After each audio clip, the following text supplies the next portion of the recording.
Hey everybody, Jake here from Bearded Gear, and I'm going to show you today how to do a disassembly and reassembly on the Brian Brown knives Yeager-M. This is a built production model from Brian Brown, and this knife is, frankly, in my experience, pretty easy to take apart and get back together.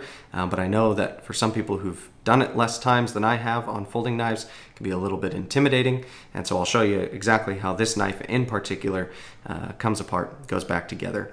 The good thing about this design, one of the good things I should say, is that all of the hardware on here is T8. So I'm only going to need to use one driver on this. I've got a Weehaw T8 bit in this Brian Brown driver. You can use whatever good T8 bit you have around, or if you need to order one, I recommend Weehaw all the time to people because they, in my experience, do really well. But you're just going to need a Torx T8 bit. And then the other things that I keep around are, just in case something gets gunky or messy, a napkin, a handkerchief, some kind of rag is good to have.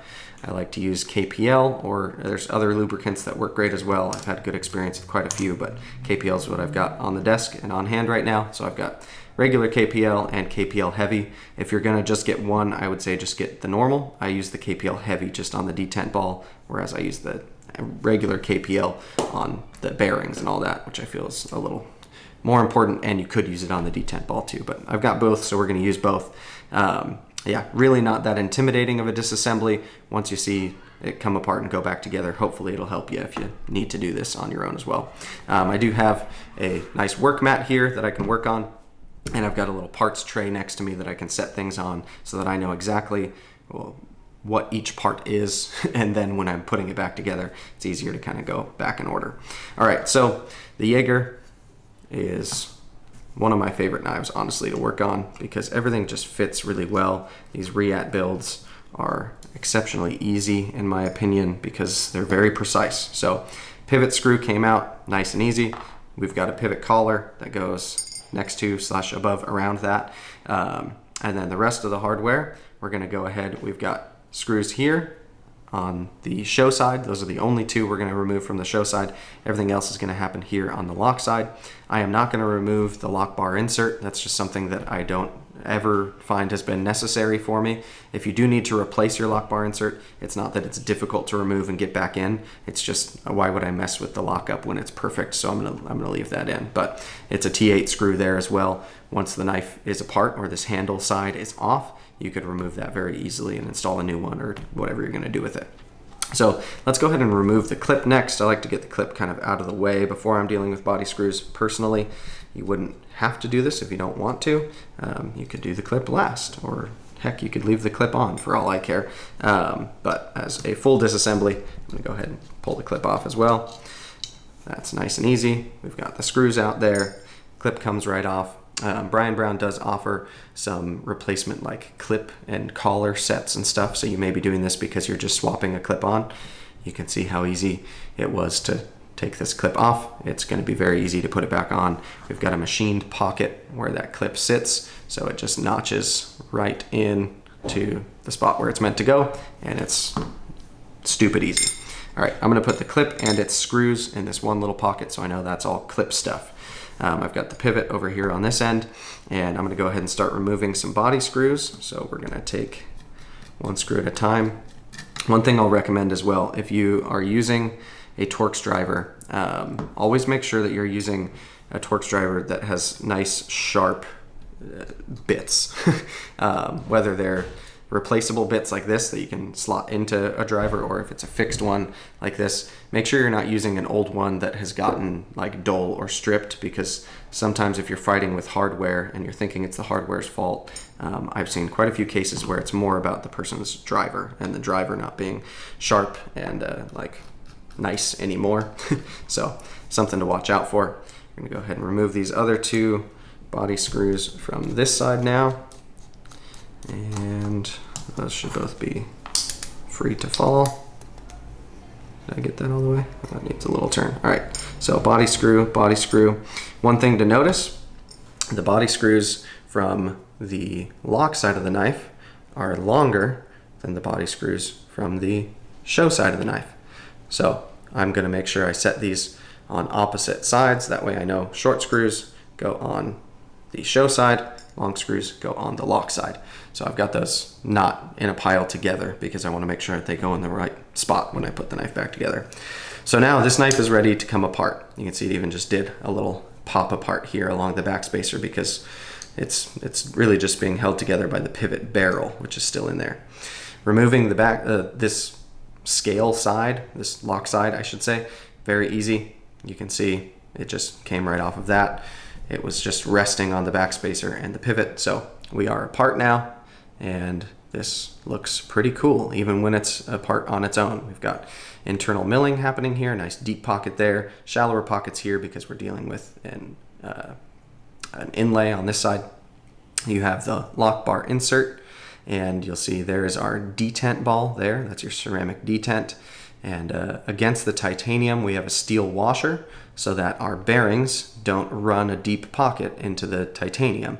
That steel washer is an important part in a titanium scale to make sure that the ceramic bearings don't prematurely wear through the titanium. So that looks great. Everything is in order here. You can see I've got a little bit of excess lubricant from tuning up the knife, just kind of up there. I'll give that a little wipe. That scale is apart. We're good.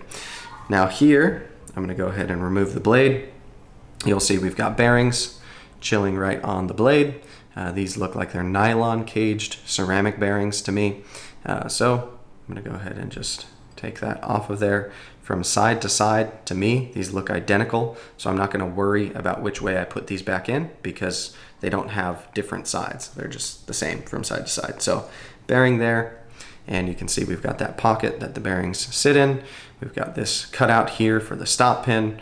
That's kind of what our blade looks like. Here's our lock face. I am going to make sure as I put this back in that I give that a little wipe because I don't want lubricant on my lock face. I want that to be dry and clean. So there we have the blade, nice and simple. You can see on this side now what we're left with is the back spacer, which I can pull right off. And we've got like a barrel that apparently sits inside of the back spacer. This one came with it. This one, I guess, stays there. I'm going to just leave that there because there's no point in me plucking it out. But yeah, here's our back spacer. Really cool rounded kind of spine to it. So I'm going to set the back spacer there because it's a bigger part. I'll leave it here on the mat. And then on this side, we have our stop pin. That's a very important part. Don't lose that. You're going to need it. Set that in my parts tray. We have our other side of bearings, as I've just removed there. And we have our pivot assembly. So I'm going to leave the steel washer in here just because I don't want to deal with taking that out and putting it back in. But I'm going to remove the pivot so that this knife is fully disassembled at this point. And you can see we've got pivot and collar. This side is the pivot barrel. So make sure that's clean as well. And you can see here too that this pivot collar has these little milled, I don't know if you want to call them pins or what, but because of that, it makes the pivot collar captive, which is a really nice touch. Helps everything to stay in place and not be free spinning. I like that. And you can see on this side, if you can make that out, there are two little divots for those pieces to set into. I didn't notice if the show side had that. It does not. So that is specific to, or sorry, the clip side, lock side didn't have that. The show side does have a captive pivot collar. So we're going to make sure that same pivot collar goes in here. Another thing to notice is that it is not actually a round hole through the pivot collar. It is squared to an extent. It's got rounded edges, but it is squared. So that I assume is going to help everything stay captive on the lock side. Sorry, the show side as well. I keep mixing up lock side and show side. Hopefully you're following. All right, so this washer came out of there again. So disassembled, we've got scales from each side. We've got the blade. We've got a back spacer. We've got pivot assembly. I'm going to go ahead and set this next to there. And there we go. We've got pivot components, including bearings. We've got body screws. We've got a stop pin. We've got other side body screws. We've got the clip and the clip screws. This is all of the parts that make a Yeager. So we're going to go ahead and just put it back together, basically in reverse order. It should not be that difficult.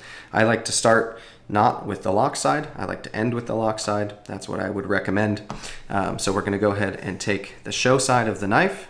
I'm gonna take the step now to go ahead and just set the backspacer back where it goes.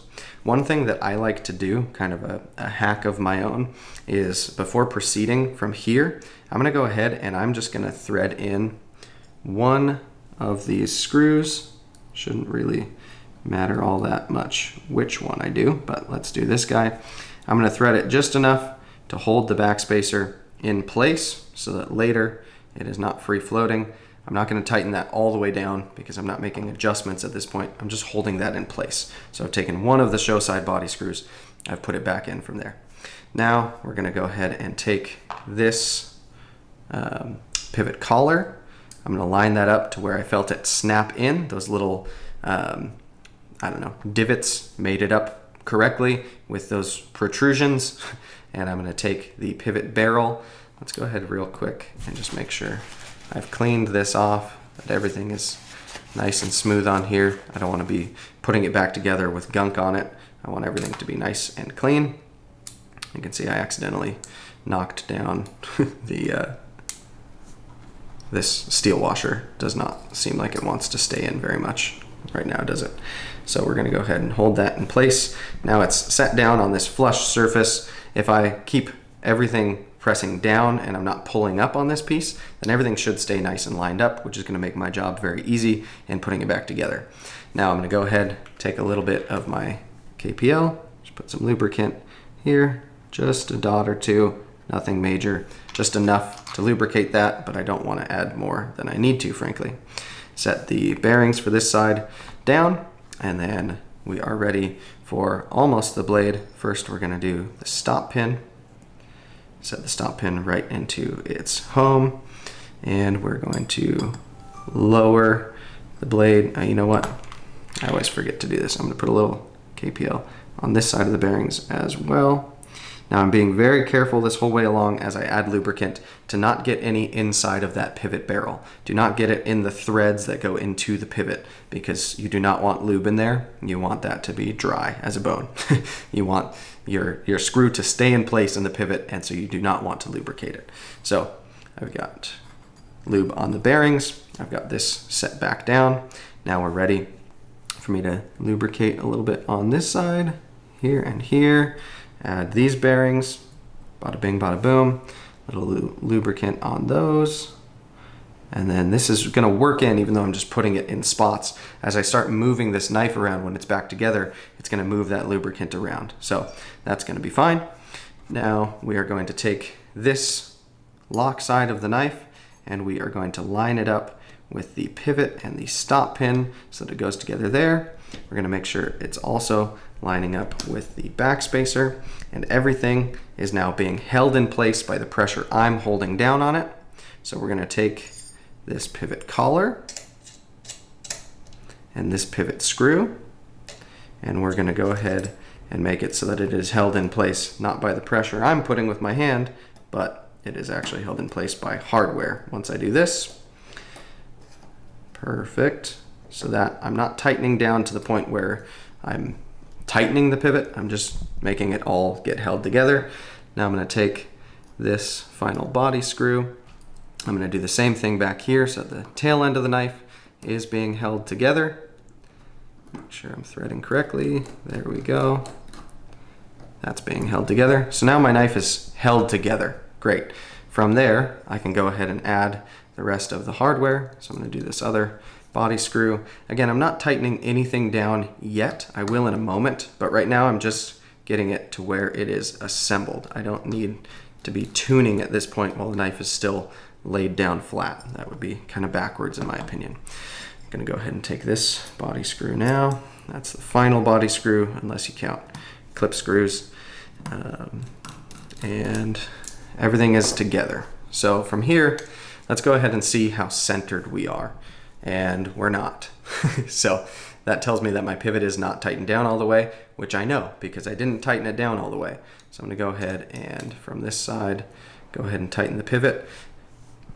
If I tighten it all the way, I am centered, but I know that I can back off just a hair and stay centered and have the type of action I want. So I know where I like to feel this tuning, and that's there now. From there, I can go ahead and now tighten all of these body screws to where they are secure. I like to go side to side, moving my way down the knife as a force of habit. That applies more to like liner lock knives and being important, but I still do that. So we're now tight, we're dialed, the action feels great, and all that we have to do is put our clip back on. So very simply, I'm going to set the clip into its place. It's got a machined pocket, so that's the only way it's going to go. I'm going to set my screws right down into that, and we're going to go ahead and give them a tighten down, and then we're done. We're reassembled. The only other step I'll do is, personally, I like to add a drop of KPL heavy on that detent ball, which is just as easy to do now when the knife is together as it is when I'm have it apart and I'm putting it back together. So we're going to go ahead and just open it up, take the KPL heavy, we're going to apply 1 drop to the detent ball, like so, and work that in a little bit. I can feel the lubricant kind of like working its way through the bearings. That's a good thing.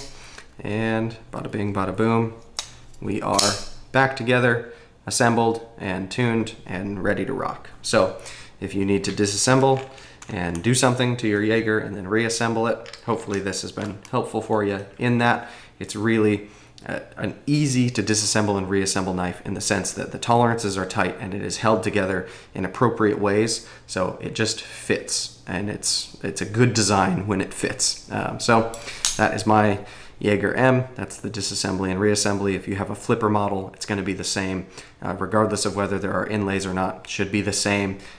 It's all internally identical. So there you have it. Appreciate you guys for watching. We'll see you on the next one.